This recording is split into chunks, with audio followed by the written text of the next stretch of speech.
Este é o Encontro com a Palavra. Estamos percorrendo uma série de estudos sobre casamento e família. Já vimos que 3 dos elos que perfazem o casamento é a comunicação, a compatibilidade e o amor. Hoje veremos o 4º elo, a compreensão. Qual a importância da compreensão no casamento, hein? Qual a sua importância para a unidade do casal? Não podemos superestimar a importância da unidade entre um casal que foi unido por Deus e quer experimentar o que Deus planejou quando projetou o santo casamento.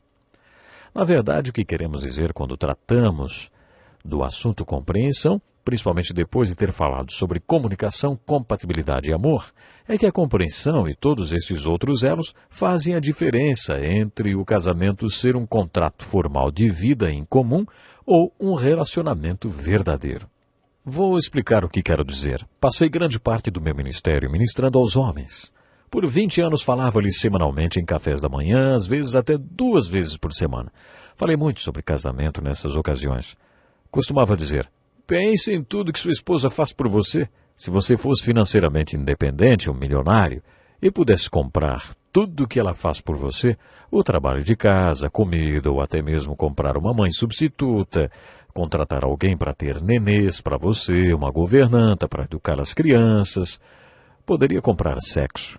Mas a única coisa que você não poderia comprar seria o seu relacionamento com ela. Um homem do mundo pode dizer: um relacionamento dá muito trabalho, vou comprar tudo isso. Se você fosse muito rico, poderia comprar tudo isso, menos um relacionamento. Como pessoas espirituais, fazendo essa abordagem espiritual da lei do casamento e da família, estamos comprometidos com o fato de Deus ter planejado o casamento para ser um relacionamento. E como é um relacionamento, tem que ser trabalhado. Chamamos de compreensão o crescimento da unidade ou o crescimento do relacionamento. A comunicação é a ferramenta que mantém a unidade. Se você não se comunicar, não poderá trabalhar o seu relacionamento.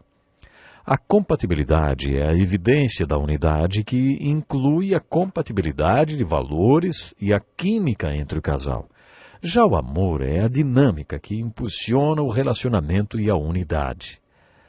É essa dinâmica que mantém toda a engrenagem funcionando. O amor é um elo crucial no casamento. O elo que estamos concentrando hoje, o da compreensão, é responsável pelo crescimento da unidade. Um cônjuge deve entender o outro para que a unidade e o relacionamento cresçam. A falta de compreensão constitui-se em grande perigo para o relacionamento de 2 pessoas que vivem juntas e que têm um compromisso. Se um casal tem um compromisso, mas não está desenvolvendo a compreensão, a unidade do relacionamento, então não cresce. Essa unidade do relacionamento não cresce. Na verdade, esse casal tem apenas um contrato de vida em comum e não um relacionamento.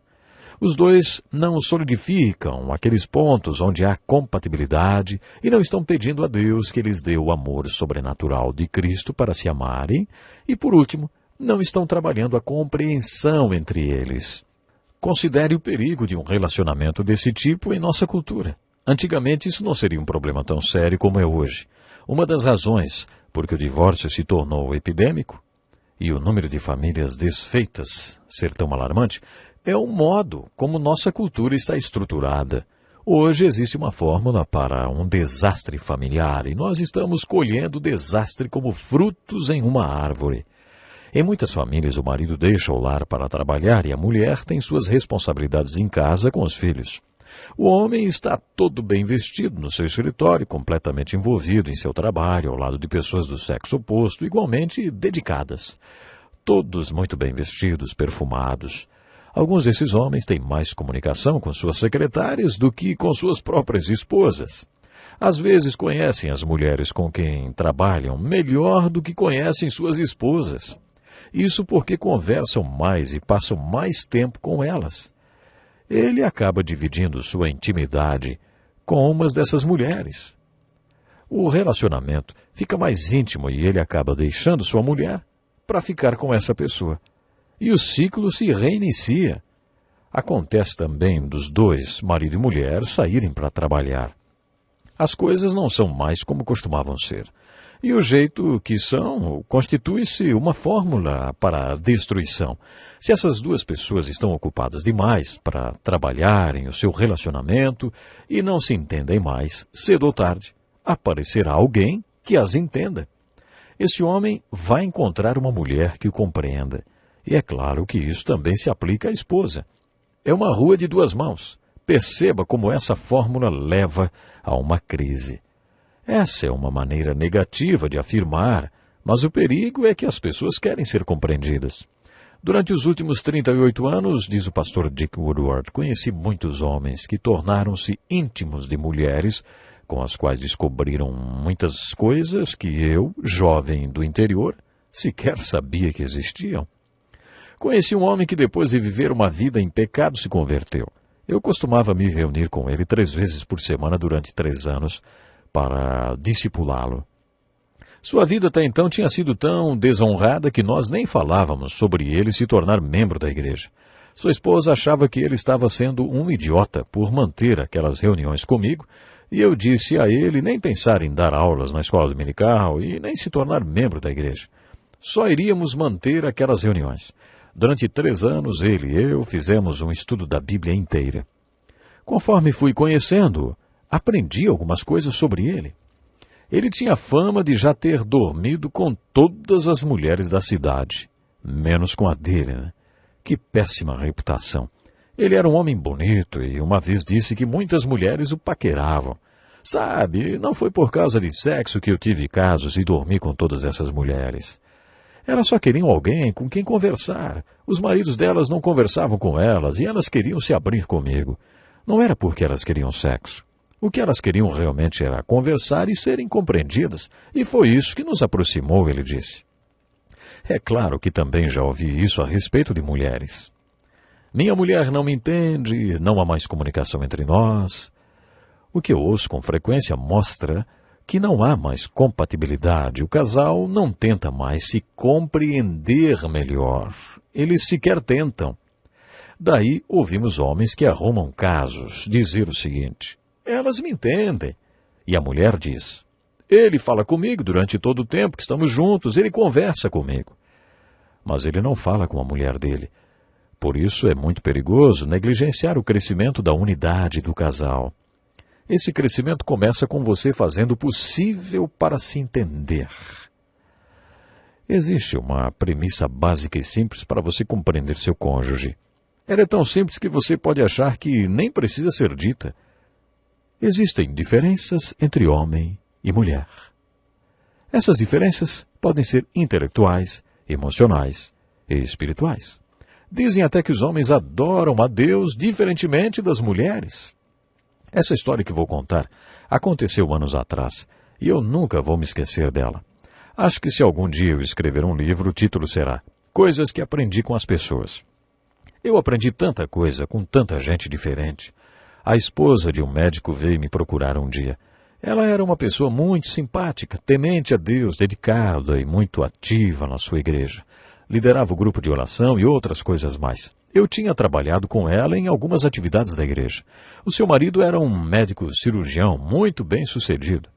Um dia, ela compartilhou em lágrimas comigo, dizendo: estou tão preocupada com meu marido, não acho que ele seja muito espiritual. Respondi a ela que poderíamos orar a esse respeito, e então lemos o texto de 1 Pedro. Falei sobre o que ela poderia fazer e como poderia orar, porque só Deus poderia fazer dele um homem espiritual. 3 meses depois, uma senhora, membro da nossa igreja, teve um sério problema na vesícula. Os médicos precisavam tirar a sua vesícula, mas era muito arriscado, porque o coração dela era muito fraco. Ao mesmo tempo, se eles não a tirassem, ela poderia morrer. Por isso eles decidiram operar mesmo com um quadro de risco. Eu estava no hospital com o marido da paciente. Depois de conversarmos um pouco no quarto, o médico pediu para conversar comigo lá fora. Ele perguntou: como está a sua agenda para hoje de manhã? Eu respondi: estou livre. Ele explicou: eu vou ter que tirar essa vesícula, mas é muito arriscado. Tem uma capela lá embaixo no hospital. Será que o senhor ficaria nesta capela orando até que eu mande uma enfermeira avisar que o pior já passou? Eu respondi: claro, com muito prazer. Então desci sozinho para a capela para orar. Às 11 horas da manhã eu sabia que Deus tinha feito algo. Uns 15 minutos depois a enfermeira parou na porta da capela e disse: o médico mandou dizer que está tudo bem, o pior já passou. Eu estava no quarto com a paciente e o marido quando o médico veio falar sobre a cirurgia. Mas antes que o médico dissesse qualquer coisa para o marido, ele apertou minha mão e disse: muito obrigado por suas orações, pastor.